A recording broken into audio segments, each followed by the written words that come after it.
Welcome back to another Willy Weighs In. Yes, I've changed my jersey again. Superstitious. Every time they lose, I switch it up, but I'm wearing the C, the orange, the McD 97, and I'm wearing a different hat today just for fun. You know what? It's signed by Ethan Bear 74.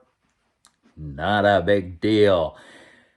Welcome to Willy Weighs In. We've got another one. It is game number 7 between the Oilers and the Calgary Flames. It is the Battle of Alberta. And you know what? We had a good one tonight. A really good one. It started off with a lot of energy.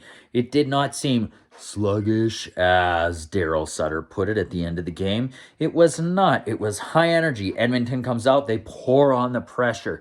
They pour on the pressure, but they cannot score a goal. Markstrom looks on point tonight for the Calgary Flames, who have had an abysmal stretch with Sutter as their coach so far. He's done okay, but Calgary is not clicking. So they come out, and guess what?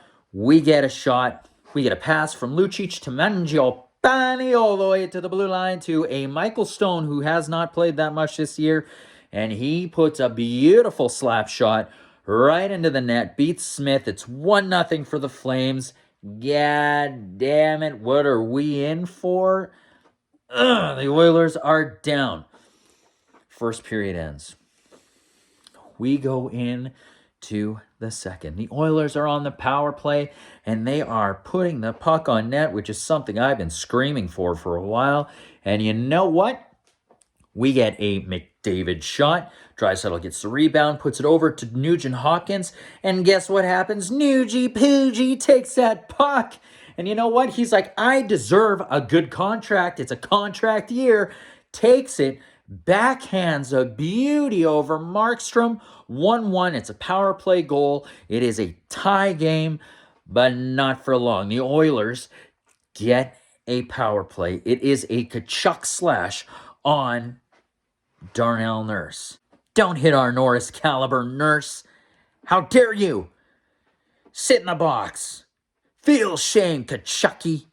We're on the power play. It's coming close to the end, and I'm thinking, God, these guys better get it under control, because there's a guy that's going to be popping out of that penalty box. I had a bad feeling.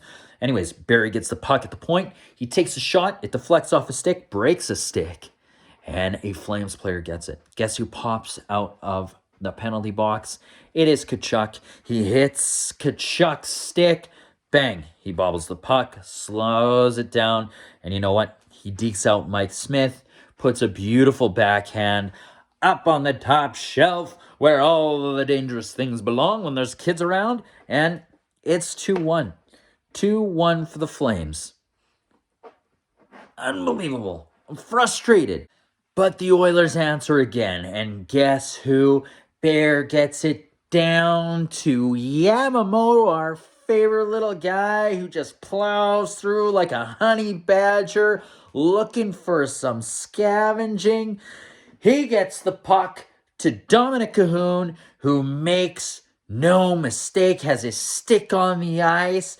He puts the puck in the net, and Cahoon knew he'd follow right in with it. He buries himself and the puck in the net. It's a tie game, 2-2 Oilers, and that is how the second period ends.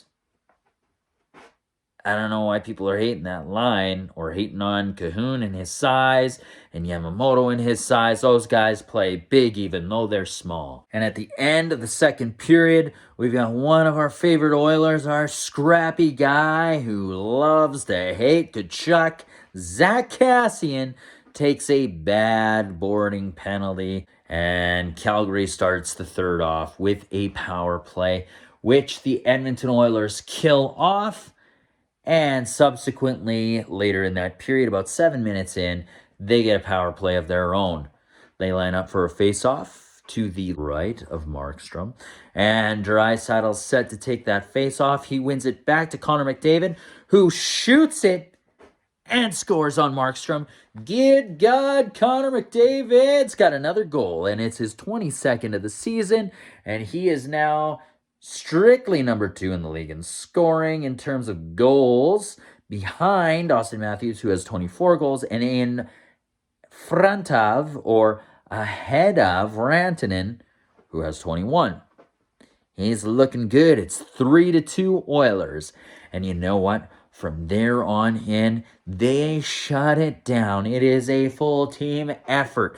The Oilers win this Battle of Alberta and improve to 5-2 against the Flames this season. It's great. And you know what? They widen the gap between the Flames and the playoffs, which is always something you want to see. But as an Oilers fan, I'm kind of disappointed because we secretly want to see the Flames and the Oilers battle it out in a playoff matchup. We want to see them square off, especially with the fire that someone like Mike Smith brings in net. Like tonight, he made some unbelievable glove saves, some beautiful reactionary saves. Sure, he didn't snag it. He knocked them into the air and they went into oblivion and landed on the ice and the play continued. But he plays with a fiery passion and leadership that pumps this team's tires and has them flying. And another thing is, I want to talk a little bit about Draisaitl and the fire he has against the Flames as well. Him and Tkachuk both went to the box. Now, it was also because there was a scrum. They were at the net, and Draisaitl was throwing some pops at old Tkachuk. They were trading blows with the net in between them. I've never seen Draisaitl fight. I don't want to see him fight. He's second in the league in scoring, second in the Oilers on scoring. He is one of our star marquee players. The man's better on the ice than off the ice, but my God, that guy's got a fire when he plays the Flames, and I love it. You get the Flames' best player, arguably, and Tkachuk in the box. That's a win, I'd say. Anyways, it was a great game. I really enjoyed it. It was much better than the Montreal loss. Our next game that we play is Monday, and it's against Montreal again. And please, God, make it a better game than the last one. Anyways, folks, thank you for watching. This has been a Willy Weighs In. Please subscribe down below. I've really enjoyed your comments. Please comment. Hey, we all love the sport of hockey. We're all fans. Join the conversation. Thank you so much for watching. Watch the main pod with Pilon, Baron, Sanjay, and myself. Take care. See you Monday.